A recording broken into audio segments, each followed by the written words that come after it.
Pese a contar con evidencia como huellas dactilares o imágenes de los hechores de un delito, la policía no logra identificarlos en algunos casos cuando se trata de migrantes irregulares, de quienes no hay registro alguno en sus bases de datos. Basta recordar el caso del sicario que participó en el homicidio del llamado Rey de Meix, cuyo nombre verdadero recién se conoció cuando ya estaba prófugo tras ser liberado por error del sistema penal. ¿Qué se está haciendo para subsanar este problema? Lo vemos en el informe de Alejandra González. Está muy grave. Fallece en la UCI. A poder detener a los autores de este horrendo crimen. Viéndolo a él en un retrato. Le disparo en la cabeza a un carabinero. Del asesinato del carabinero Daniel Palma. El 5 de abril de 2023, el cabo de Carabineros Daniel Palma fue asesinado con un disparo en la cabeza en medio de una fiscalización vehicular de sujetos extranjeros que huían de una balacera de la cual fueron protagonistas. Este hecho de sangre marcó no solo a la institución uniformada, también a la persecución penal. Todos los fiscales de la región metropolitana van a solicitar que aquellos imputados extranjeros que se han detenido, cuya identidad no haya podido ser establecida por medios nacionales fehacientes, se mantengan en prisión preventiva hasta que se pueda establecer su identidad. Así es como el fiscal nacional instruía una nueva forma de trabajo para los fiscales, que se extendió después a todo el país como el denominado Criterio Valencia. Cuando la persona pasa a una audiencia de control de la detención, nosotros, los fiscales, solicitamos la ampliación de la detención al tribunal respecto de las personas extranjeras para obtener este RUT proviso. Pero ampliar la prisión preventiva para los detenidos extranjeros tuvo voces disidentes, jueces que no adoptaron la medida al ser un instructivo solo para los fiscales, sin una ley que los obligue a ellos. De todas formas, la solicitud de ampliación de detención puede ser por un máximo de 3 días. Es que esos 3 días son primero para obtener el RUT provisorio, no necesariamente para verificar que los datos que se obtuvieron al momento de la detención son fidedignos en el país de origen. Él es Osmar Alexander Ferrer Ramírez y él es Alberto Carlos Mejía Hernández. ¿Nota alguna diferencia? Ninguna. Es la misma persona con 2 nombres distintos que intentaba burlar el accionar de la justicia cambiando su nombre. La manera en que se pudo lograr su identidad es producto de la toma de sus huellas dactilares cuando ingresó a prisión preventiva. Luego de la fuga de él, las policías han requerido la información a través de Interpol, han podido contrastarse sus antecedentes y esas huellas dactilares con las autoridades venezolanas. Salió como un hombre libre de la cárcel por un error, voluntario o involuntario, eso lo determinará la investigación en curso. Ingresó a Chile por un paso irregular y como un verdadero fantasma cometió uno de los delitos más gravosos de nuestro ordenamiento jurídico, el homicidio. Su cara se masificó por estar involucrado en el asesinato del Rey de Meix y por su insólita liberación. 38 días pasó prófugo hasta que el 16 de agosto finalmente fue detenido en Colombia. ¿Me puede avisar mi familia? Pero ante hechos como estos, es válido preguntarse cómo funciona el sistema de verificación de identidad de detenidos cuando son extranjeros, más aún cuando su situación migratoria es irregular. Para responder esto viajamos hasta la región de Arica y Parinacota. El año 2022 implementaron un sistema para agilizar el proceso de identidad de los extranjeros. Cuando tuvimos el problema máximo en cuanto a inseguridad, que fue el año 2021 y 2022, donde el ingreso irregular acá eran por miles de personas y se nos dispararon las tasas de todos los delitos en aquella oportunidad. Lo que hicimos fue gestionar entre las distintas autoridades diversas formas de avanzar para evitar los problemas. Y uno de esos fue que el registro civil concurriera todos los días a las audiencias de control de detención para poder hacer esa verificación en ese mismo minuto. La región de Arica y Parinacota fue una de las más afectadas con la instalación del crimen organizado transnacional. Aprovechaba las permeables fronteras para entrar y salir del país a su antojo. No solamente van a vender droga, van a generar lógicas de extorsión, van a generar plaza de mujeres, como le llaman ellos, que son trata de personas o prostitución. Van a tratar de explotar el máximo de la economía ilícita para sacar rentabilidad al espacio que controlan.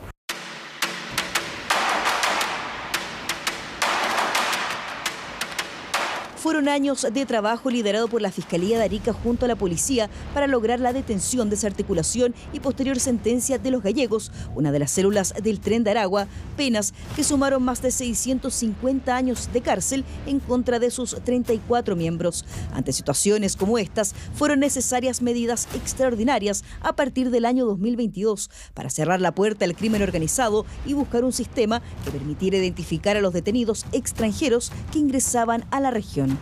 ¿Y qué es lo que ocurre? Que estas personas, como no tienen documentos, muchas veces dan cualquier nombre. Por lo tanto, el nombre para nosotros no es un elemento definitorio en cuanto a la identidad de ese sujeto. Para nosotros el único elemento definitorio son las huellas dactilares. Una identificación que sea única y repetible, una imposible de falsificar, una que llevamos a todos lados con nosotros a través de las huellas digitales.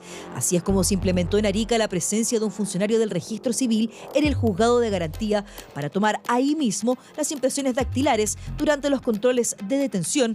Las muestras se envían a Santiago y en un plazo de 48 horas se otorga el RUT provisorio al detenido y con ello una identidad que agilice y favorezca los procesos investigativos futuros. Bueno, esta es la sala 1 del Juzgado de Garantía de Arica. Aquí, previo a que comiencen las audiencias, personal de registro civil, eventualmente en caso de haber detenido extranjeros sin asignación de RUN, ya viene y le hace la toma de las huellas dactilares. Antes de implementar este método, el funcionario del registro civil, a solicitud del tribunal, iba hasta el recinto penal, donde el imputado cumplía la prisión preventiva y tomaba la muestra de sus huellas. El problema estaba con quienes, tras la detención por un delito de baja penalidad, quedaban en libertad y como resultado sus huellas no eran registradas. Y se le otorgaba un oficio para que esa persona fuera personalmente al registro civil. Usted entenderá que saliendo del tribunal, la mayoría de esas personas simplemente no iban al registro civil. Entonces, esa es la importancia, ¿cierto?, de realizar ese tipo de gestiones mientras la persona se encuentra privada de libertad, como ocurre en los controles de detención. Al asignársele un RUN asociado a sus huellas, con eso ya a nosotros nos da la certeza que para una próxima vez sus huellas van a estar con el nombre que haya dado, pero van a estar identificadas. A todo lo anterior se suma el dispositivo ABIS, la sigla en inglés de Sistema Automatizado de Identificación Biométrica. Este es un registro de datos de extranjeros con la finalidad de lograr su identificación con fines migratorios. Este es utilizado por la Policía de Investigaciones desde junio de 2023. ABIS rescata la información biométrica que es única de cada persona al momento, ¿cierto?, de ser enrolada, como le comentaba, tanto con la voz, las huellas. Con estos tablets, la PDI realiza controles en terminales de buses, centro de la ciudad, zonas fronterizas, donde se empadrona residentes, turistas o personas con su situación migratoria irregular. Todos ellos son ingresados a esta gran base de datos. Hasta la fecha, más de 9.000 personas ya están en el sistema. Este aquí pasa a ser, ¿no es cierto?, el lector de huellas que tiene la tablet para, ¿no es cierto?, poder levantar la información biométrica huellográfica. Fuimos testigos del enrolamiento a un ciudadano boliviano con su situación migratoria regular, pero que no estaba en el sistema ABIS. Deje la mano acá encima, levante y ahora voy a iniciar que sus dos pulgares los junte y los coloque entre medio de estas dos líneas, por favor. Ahí. La primera parte que hicimos fue ocupar la biometría de sus huellas dactilares y ahora vamos a proceder a la biometría del rostro. Entonces aquí con la información que nos proporciona la persona extranjera vamos ingresando los datos. Su nombre, RUT, dirección, teléfono, correo, huellas, imagen ya son parte de los registros internos de la Policía de Investigaciones. De ahí radica la importancia y ejemplo de los sistemas implementados en Arica que se ha replicado en otras regiones como en Tarapacá, como es la presencia de un funcionario del registro civil para la toma de huellas y el sistema ABIS de la PDI. Pero de hacerlo en todo el país permitiría un mayor cruce de datos para identificar a quienes cruzan la frontera de forma irregular. Para determinar la identidad de una persona, más que lo que ella nos diga, son las cosas que no puede cambiar. Sus huellas, su voz, su rostro. Y para chequear la identidad en el extranjero, Interpol Chile, representado de forma exclusiva por la PDI, juega un rol clave. ¿Qué hacemos nosotros? Recopilamos toda la información, como ya mencioné, dactiloscópica, fotográfica, y la compartimos con los otros países con las otras oficinas centrales de Interpol a través de este canal de 24/7. Y es así como nosotros podemos eventualmente contrastar y verificar la identidad de una persona. Antes hablamos del sicario del Rey de Meix porque su caso es una clara advertencia para mejorar los protocolos. Previo al homicidio, estuvo detenido por delitos de robo durante el 2022. Entonces tenía 15 años y tras la segunda aprehensión, el juez determinó su arresto domiciliario nocturno, como certifica este documento. En esa oportunidad no sería empadronado con las huellas, sumado a que al ser menor de edad, sus antecedentes no pueden ser compartidos. Tal vez, de haber implementado antes el criterio Valencia o el sistema de Arica, la historia a contar sería distinta. En nuestro territorio, el resguardo de la frontera está a cargo del Ejército por la Ley de Infraestructura Crítica y de Carabineros. J. Romeo Alcerca. J. Romeo Alcerca, frontera 1. Frontera 1 para J. Romeo Alcerca. Junto a Carabineros, hicimos un recorrido por la extensa frontera que separa a Chile de Perú y Bolivia. El primer punto fue el poblado de Bisbiri, conocido por la frase donde nace Chile. Aproximadamente ya son 200 a 250 kilómetros desde la ciudad de Arica. Contamos con las instituciones públicas de la Policía de Investigaciones, SAC, Aduana por parte de Chile. También consideramos a Charaña, que pues, aduana boliviana y migración boliviana.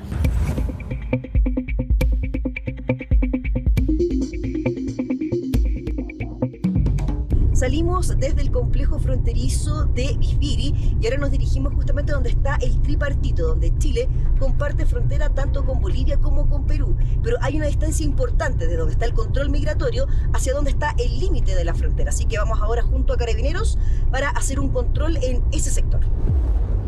Y es que la distancia del complejo fronterizo hasta el límite tripartito ha permitido la creación de caminos ilegales.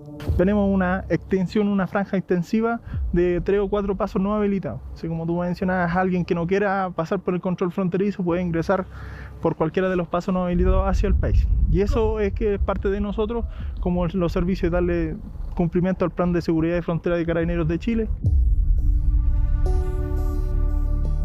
Por estas rutas es común el contrabando de frutas, verduras, huevos, ropa, cobre, pero también droga y elementos para su elaboración, así como el tráfico de migrantes. Hemos tenido durante este año dos detenidos por tráfico de migrantes. Dentro de los ingresos es un recorrido del sector de Huacuyo, que es más allá, un límite, otro ingreso fronterizo, y habla sobre un sistema lucrativo que parte en Tacna, en Chacayuta, los pasan hacia el tripartito con Perú, de Perú pasan a Bolivia, recorren todo el límite fronterizo y ingresan hacia Chile.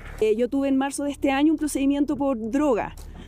Esa incautación de droga fue en cooperación con el Retén Tacora, aproximadamente de 800 kilos de droga. En estos caminos ilegales, los denominados loros juegan un rol clave, trabajan para traficantes y contrabandistas. Que pasan datos. ¿Qué datos pasan? ¿Dónde están los carabineros controlando? Por eso nuestro trabajo en frontera es sigiloso, es de una modalidad muy distinta a la que se realiza en la ciudad. Tenemos que ejecutar en un 100% control, ya sea en las rutas principales y en las rutas secundarias, de igual forma en los pasos no habilitados, porque estas personas siempre están monitoreando nuestro trabajo. Para eso, la tecnología es un aliado a la hora de monitorear la extensa frontera. Visores nocturnos, GPS, conexiones satelitales son claves, sumado a los procesos implementados por la Fiscalía de Arica, los sistemas de verificación de la PDI y el criterio Valencia. Todo esto con un solo fin, evitar el ingreso de quienes buscan instalarse en Chile y operar desde las sombras.